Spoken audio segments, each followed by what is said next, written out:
Thanks for being here. Subscribe to Cheating Stories Best, so you don't miss new stories. I was awakened by the early morning light and the singing of mountain birds. I heard the sound of chipmunks running around the camp, cleaning up the crumbs left over from my camp dinner. The pure morning joy I felt in nature after so many years quickly faded as today's reality hit me.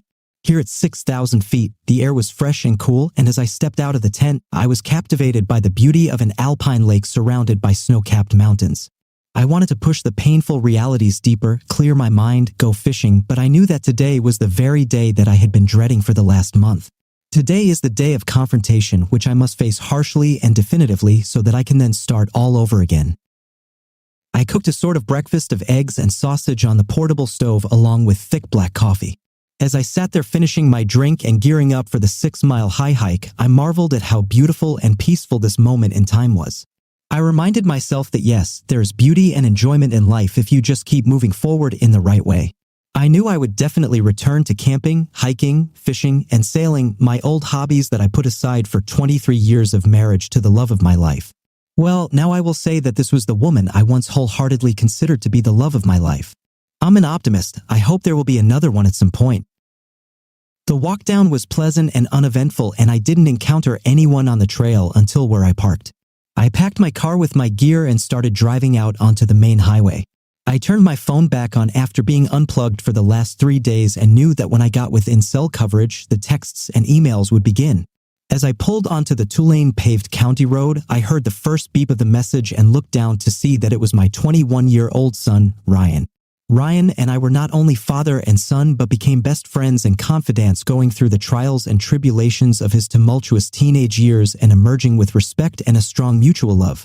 Ryan's message was short and to the point. Dad, I love you and support you. Good luck today and stay positive. Somewhere, someday, there will be a light at the end of this tunnel. His words of encouragement brought tears to my eyes and helped strengthen me in what I had to do. The next message I opened was from my daughter, Krista, and it was also a promise of support and love. Dad, how I wish I could be with you, hug you, and tell you that everything will be fine. You are the best father we can imagine and always put us first. Now you have to put yourself first. No matter what happens, you need to know that Ryan and I love you and will always be here for you. Krista had always been a daddy's girl, and although she was the spitting image of my beautiful wife Linda in her younger years, Krista had my sense of adventure, love of the outdoors, and crazy sense of humor, none of which Linda possessed. At least I was blessed with children that I loved, respected, and who would be the best legacy I would ever leave behind at the end of what I hope would be a happy and fulfilling life. Again, I stopped to take a breather to carefully review my messages, emails, voicemails, and missed calls. There have been 10 missed calls from my wife in the last 3 days.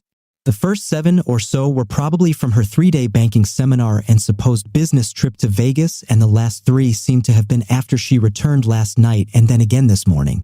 I can imagine how angry she was when I wasn't at the airport to pick her up and when I didn't answer her calls or texts. I didn't bother with voicemails. I deleted them all and went to my inbox. Of course, Linda wrote to me about 20 times in the last 3 days, and again, I did not answer them.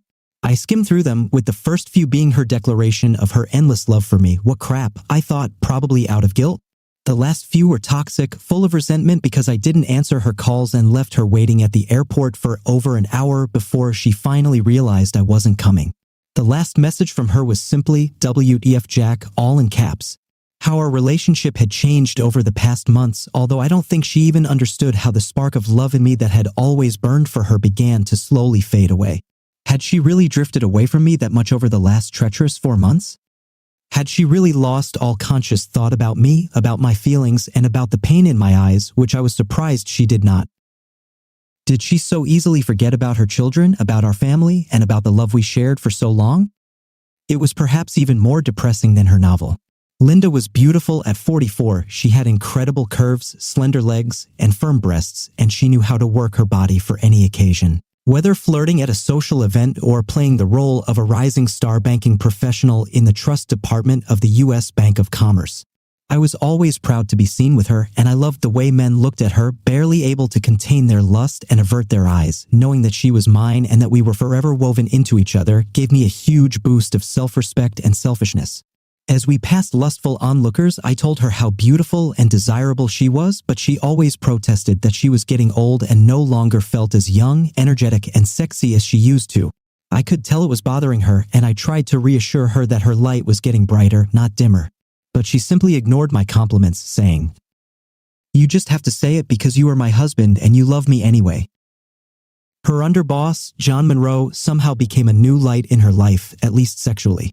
Now, obviously, I was considered a somewhat boring but reliable best friend, although for me, we even stopped being friends. But again, Linda didn't notice this.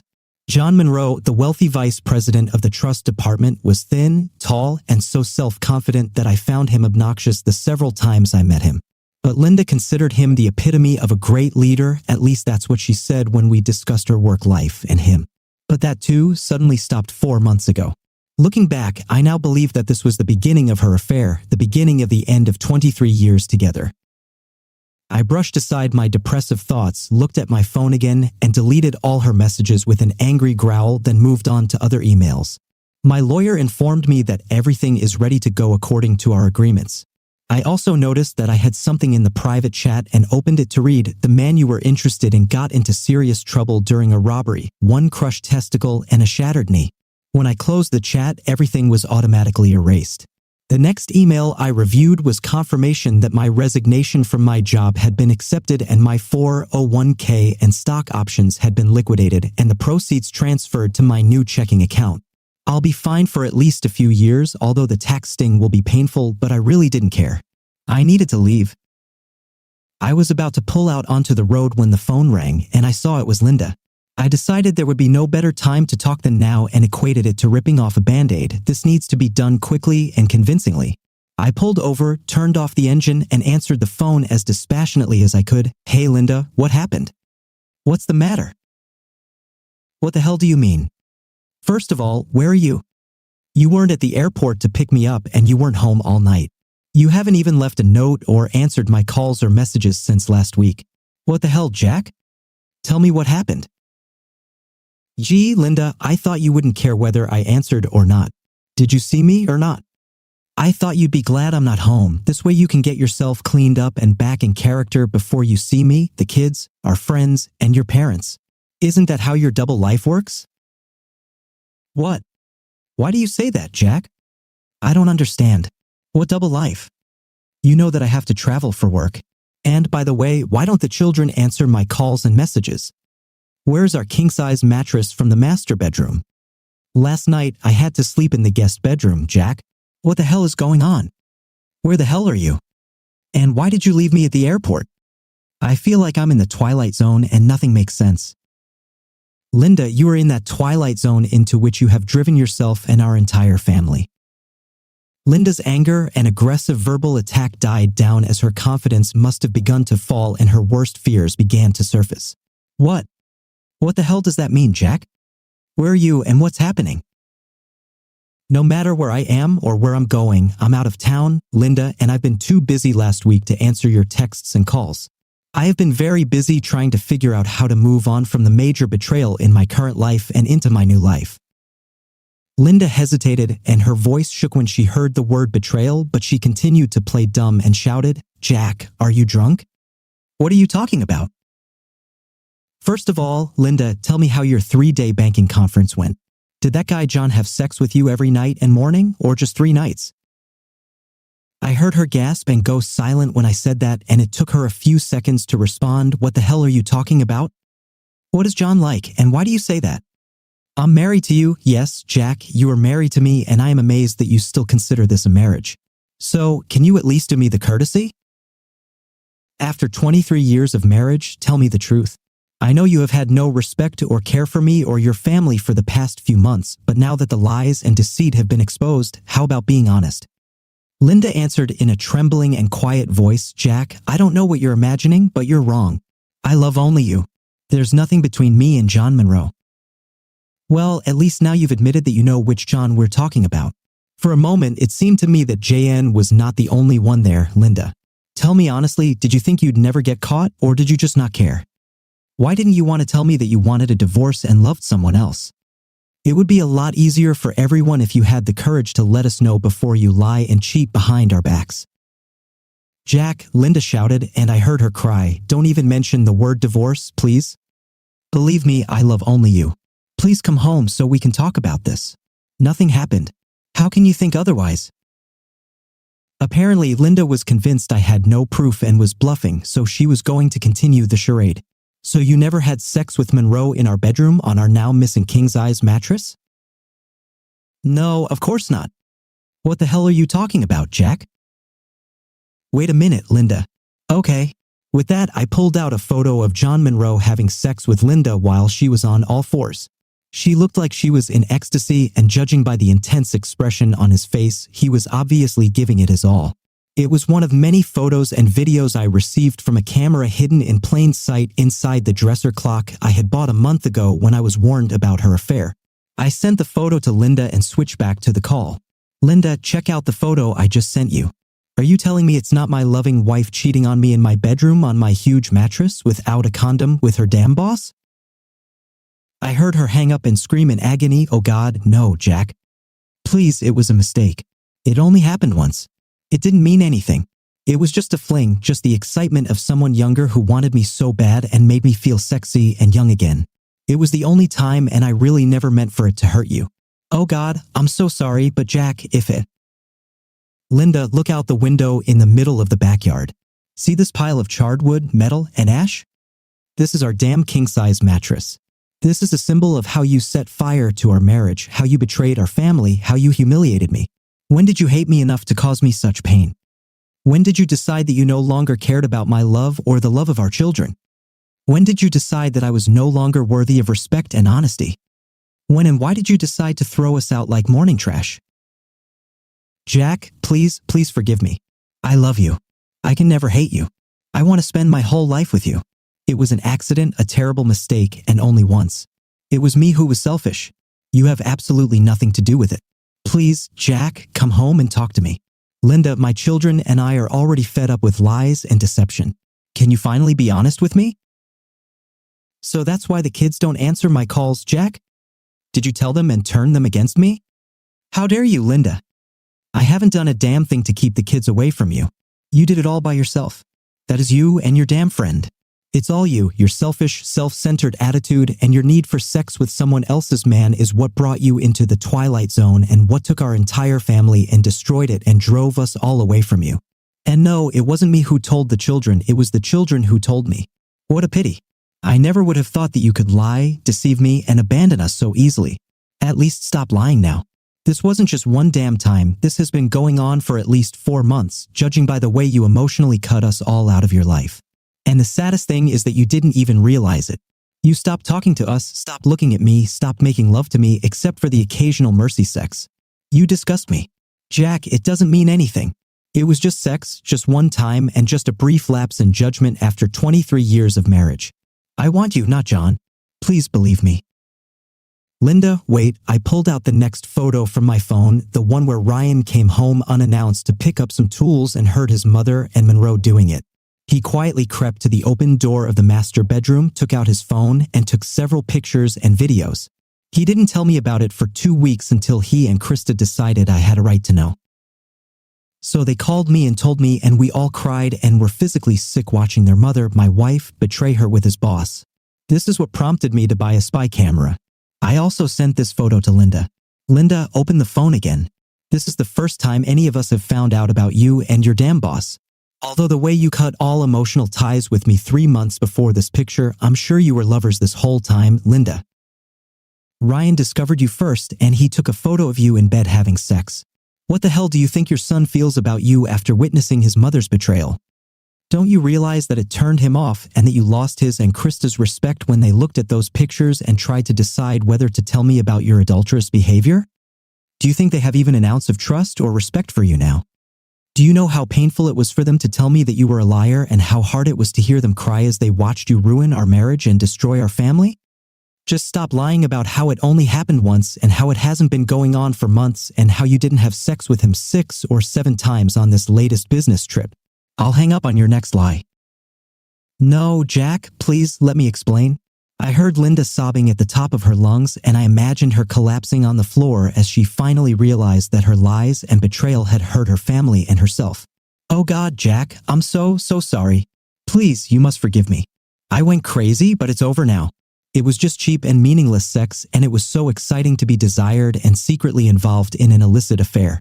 I felt young and desirable again, but there was no love and I never wanted to hurt you. But I don't know how I could not see it. I didn't even realize how distant I was from you and the children, and I'm ashamed to admit that right now I wake up and see myself as some other person from a horror movie or nightmare, and I hate myself for it because I love you, the children, and our life together. Oh dear Jack, please come home so I can make things right. I need to make us a family again. Linda, there's no us, we're done. You can't say you loved me after you cheated on me and caused me pain and emotional damage. You have shown that you have no respect for me, no care for anyone but yourself, and because of your lies and deceit, I will never be able to trust you again. Everything we had before is now tainted and suspicious. Have you been cheating on me with him for the last few years or 4 months? How many other men have you had? Do I need to have my children's DNA tested? Don't bother answering because I won't believe a word you say. Of course, I need to get tested for STDs. You and I have nothing left. You hurt me like no other, and I could never imagine that the person I loved and bet my life on would throw me away like a piece of trash. But you did it. Maybe the kids will find their way to you eventually, but I sure as hell never will. Jack, please don't say that. I'll do anything. I'll go to a psychologist. You can have sex with other women. Please do not leave me. I lived with a feeling of guilt. I wanted to stop, and I always came back to you. It was just a pointless fling. Oh God, please forgive me. I'm so sorry. Linda, save your breath. I don't believe a word you say, and at this point, I just don't care about you or your lies. Now listen to me carefully. What is happening now? On Monday, the bank will hand you divorce papers. God, no, Jack. Please don't divorce me, please. Linda, listen to me. Your boss's wife has already received copies of the video and photos of your dirty affair when you cheated on me with him in our bedroom. So chances are you and damn John Monroe will be stuck with each other when his wife and I both leave your cheating asses. Jack, please tell me you didn't do this. He has a wife and 2 children. Why are you going to destroy them? Wow, Linda, you just don't understand. It's not me who is destroying their family. You and damn John Monroe ruined everything. Your cheap affair ruined not only my life, your life, and the lives of our children, but also his wife and children. You can be proud of yourself. You had a hand in the death of 8 people. Luckily for you, you're such a selfish person that you probably don't care. Her sobs exploded. I heard it over the phone. But I'm not done yet. Your boss will be sued civilly for alienation of affection. Although we'll have to find out which hospital he's in, apparently he was out of luck, wrong place, wrong time. I heard from a friend that Monroe was mugged in an airport parking lot and ended up in the hospital with a crushed testicle and a shattered knee. So it's hard to say when he'll be fit enough to have sex with anyone again. Stop it, Jack. Stop being so cruel. I don't care about him, I just want you. Please don't do this to us. Listen, Linda, again, we're not here. It's hard to say whether you and your boss will still have your jobs by the end of next week because I also sent these photos to the president and board members of the U.S. Bank of Commerce along with the alienation of affection and sexual harassment lawsuit. If they want to negotiate, I will try to keep you on the job, but I will require them to fire him for cause. No, Jack, no. Do you really hate me that much?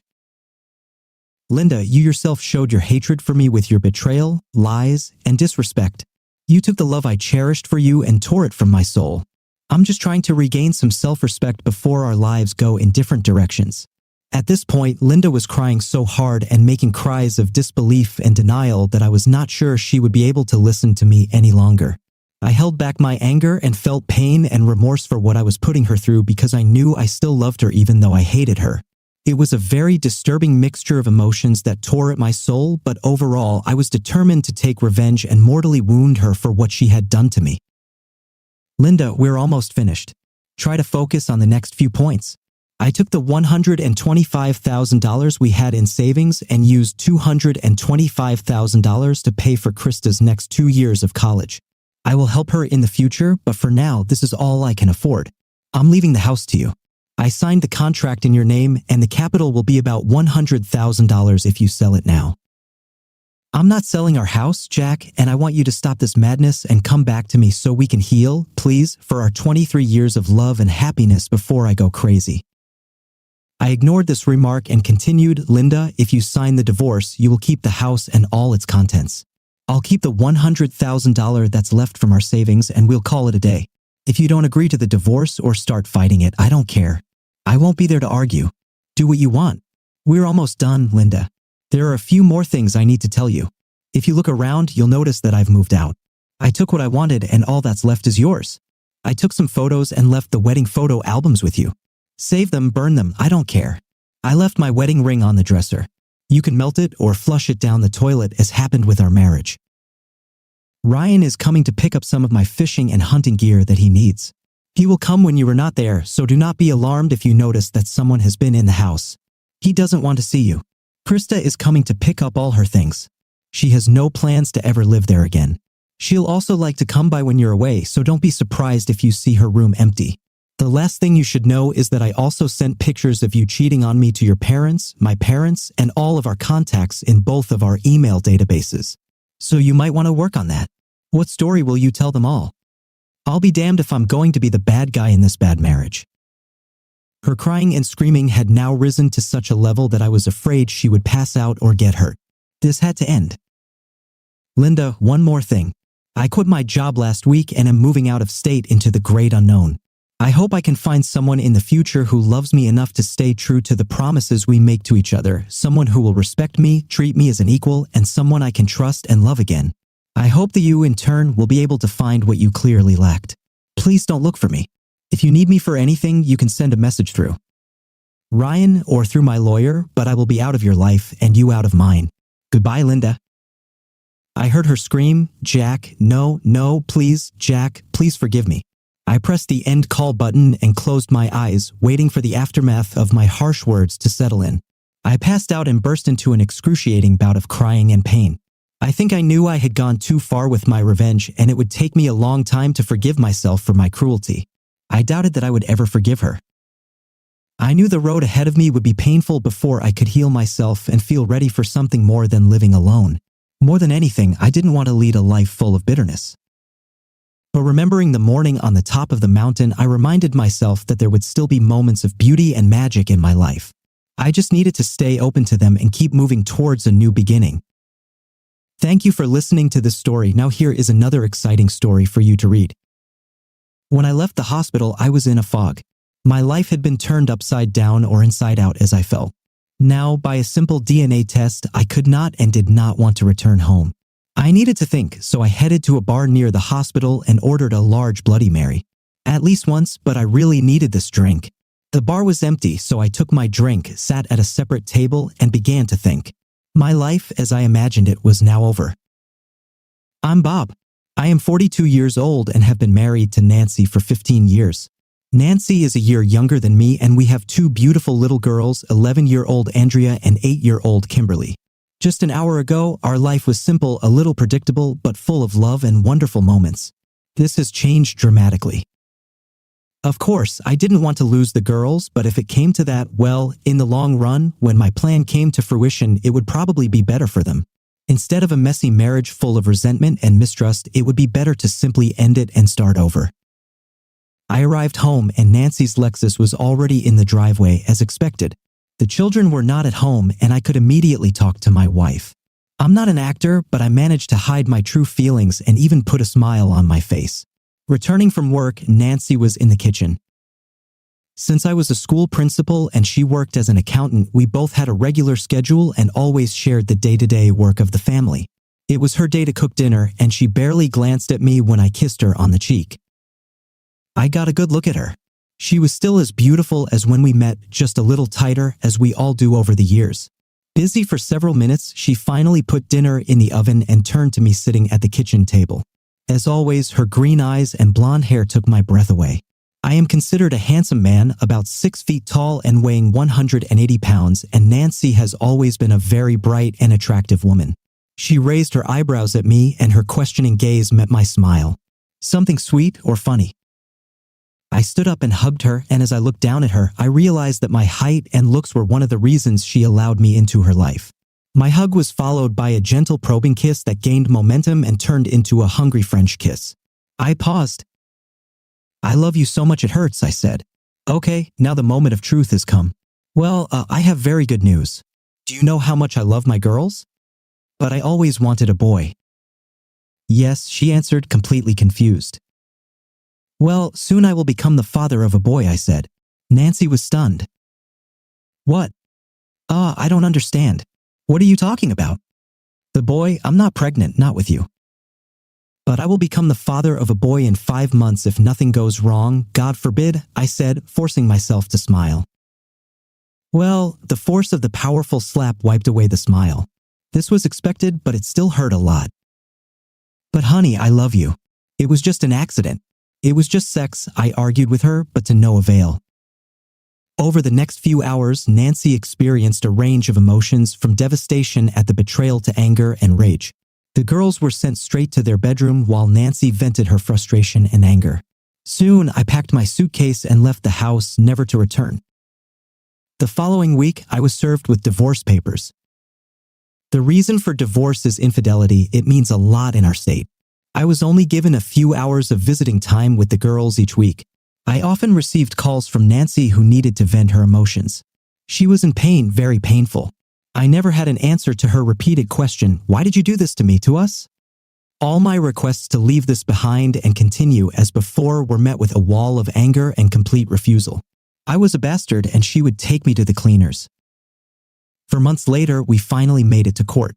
My lawyer did challenge her proposal for an unequal division of assets as well as her proposed child custody.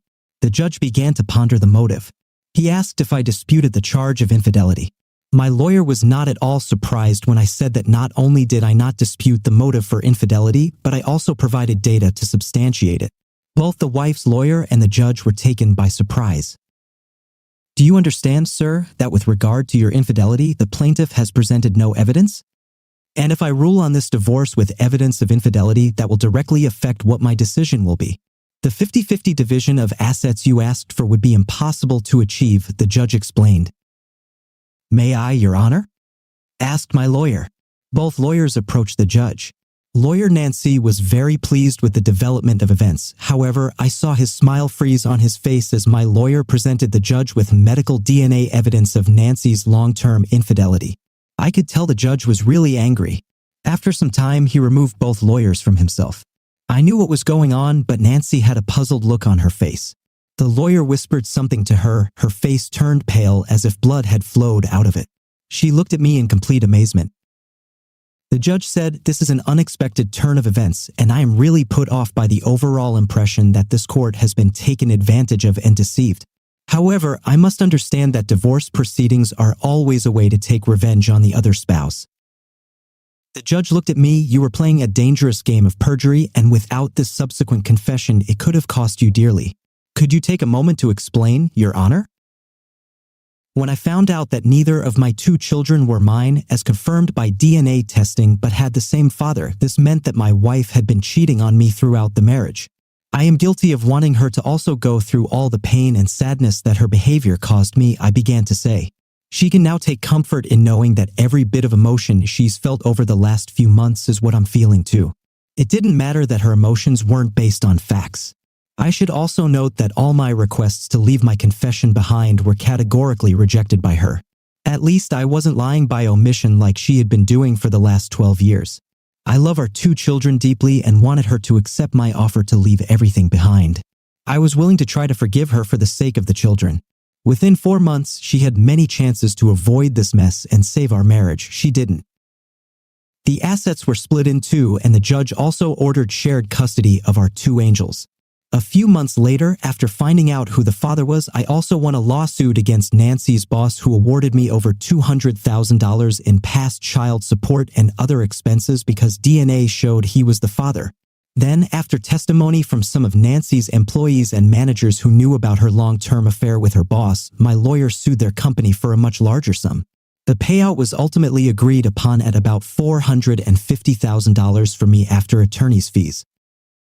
Just to be clear, I love these 2 girls very much and want them to continue to be a part of my future. Dear viewers, thank you for staying with us and supporting our channel. See you again.